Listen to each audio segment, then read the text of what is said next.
Hey everybody, it's Celeste from annealingsouls.org here, and I am going to share something with you today that you might want to do for Easter this year, and that is to make an Easter garland using things you have around the house.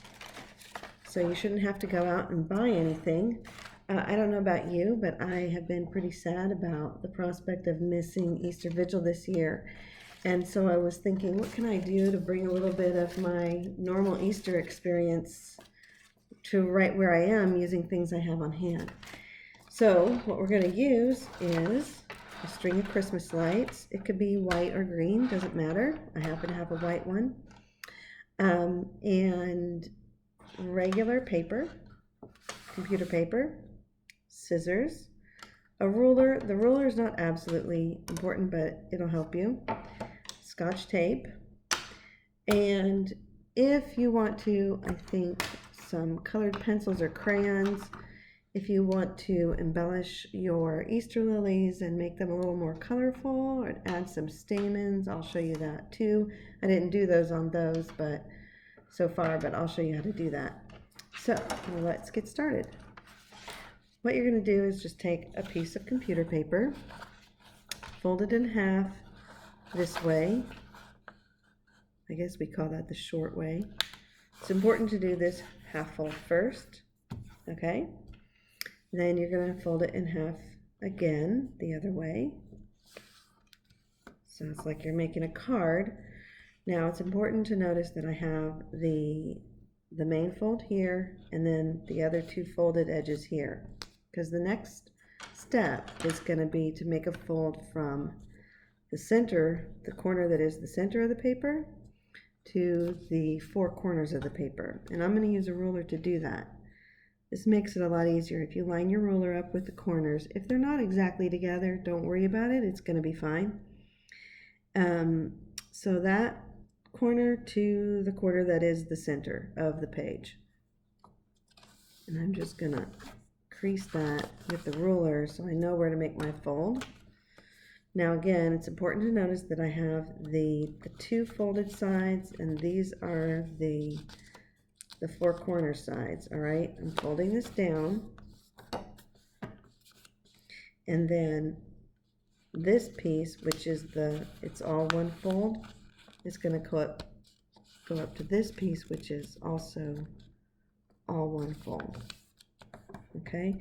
If you are used to making six-sided snowflakes, it's similar to that, but a little bit different, because this part of the page is not going to be used. And you'll see that when we open it up in a second. Okay, now, the next part, and this is important, you're going to cut next to the fold, from that center corner next to the fold, about halfway up. It doesn't have to be exact. You don't have to measure it. It's just halfway between here and here. Or if you want to draw halfway between here and here and go up, find that roughly halfway mark. Again, it doesn't have to be exact. Then we're going to go next to the fold, and then when we get here, we're going to go from this halfway on this fold to this corner with sort of a curve. So if you want to draw a little cutting guide, it's just going to look like that. Okay, just hold that up so you can see it. Gentle curve to the halfway mark, and then from here we're going next to the fold. Now this part is easy to cut because it's only a few thicknesses of paper. But once you get to here and you're on all the thicknesses, it's going to probably be too hard for children, and definitely you won't be able to do it with kitty scissors. But with a big pair of scissors you can do it. So hopefully you have a big pair. If you don't have a big pair, you can also do what you can to get one and then unfold it and use it as a pattern, and then you can use child scissors to cut. But I like to fold so that I don't have to do as much cutting. Alright, so when you unfold it, kind of looks like a butterfly. You have these you can see how it's not like a snowflake, because if it were a six-sided snowflake, they'd be all even. In this, it's not, because we wanted our flower to be more angled. So you just cut those pieces in half. Now each of your pieces is going to have two that are folded the same direction and one that's not. We're going to correct that fold by folding that back. Okay, so find that where you have two that are the same, one that's not the same. The one that's not the same needs to get in line. All right. So now this is the part where if you have kids and they want to decorate the petals, they can decorate it. If you look, maybe get some pictures and look at Easter lilies. Some of them are just pure white. Some maybe have a little more yellow in toward the center. So, you know, you may want to embellish it by making that yellow center. You don't have to. It's just an optional thing. You may also want to draw some stamens with brown or orange. You could do it with just black and white if you want to be black and white, but I'm going to do brown like that. And you could do it on each one. You could do 3 together. That's how I did it on one of these. Yeah, like that, if you want to do it more black and white, minimalist. Whatever you want to do is fine. Maybe the kids can look up some pictures of lilies and maybe they want to make different colors. That's fine too. But white is traditional for Easter. So whether I color it or not, once I am ready, one more step before we're going to attach it to the garland of lights. It's going to be easier for kids to do this step next. You can either do the taping and then do the curling, but it may be easier to do the curling now. If you decorate the center, if this is the inside, I'm going to flip that over, and then I'm going to maybe use a pencil or pen to curl my leaves down to wherever that comes to meet the center.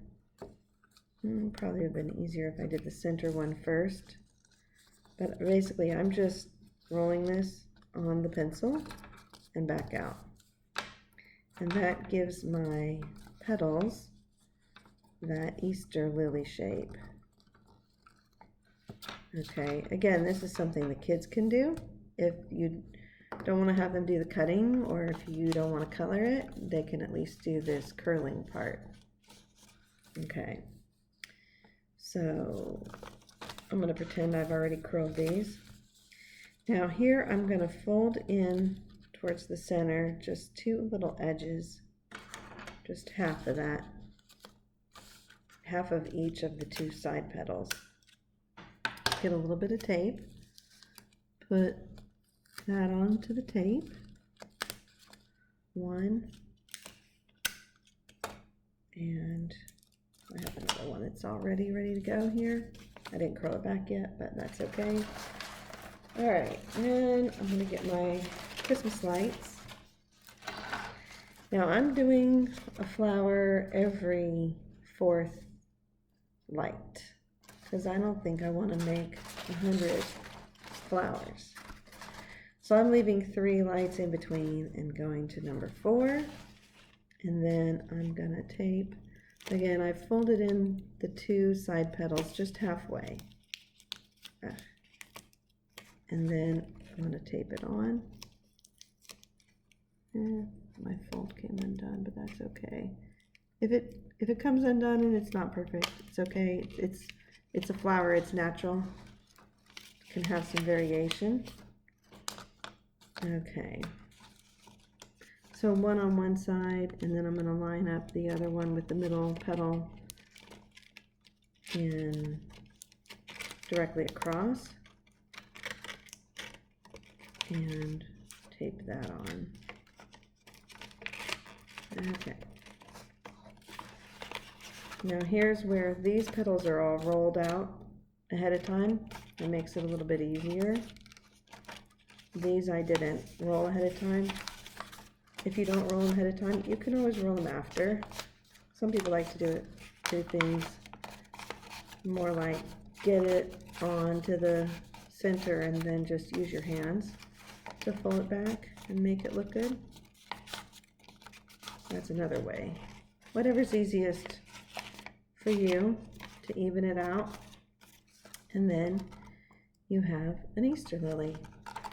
Now what I would recommend is, you may have to put extra tape, like this one kind of got wonky. I'm going to put a little extra tape on this. What I recommend, once you have your garland all done, wait until Saturday,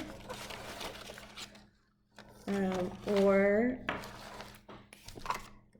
Thursday, but I would not put it up before Thursday. At the earliest, I would probably wait until Saturday if you want to participate in that sense of being at a vigil Thursday through Friday and Saturday. You can maybe make that, put the garland up somewhere to be a place for meditation, but don't turn it on yet. Wait till Saturday night, watch an Easter vigil service, have your garland strung up where you want it, and participate by watching an Easter vigil online. And then when the time is right and we say Christ is risen in the service, you can turn on your garland and it'll light up the night.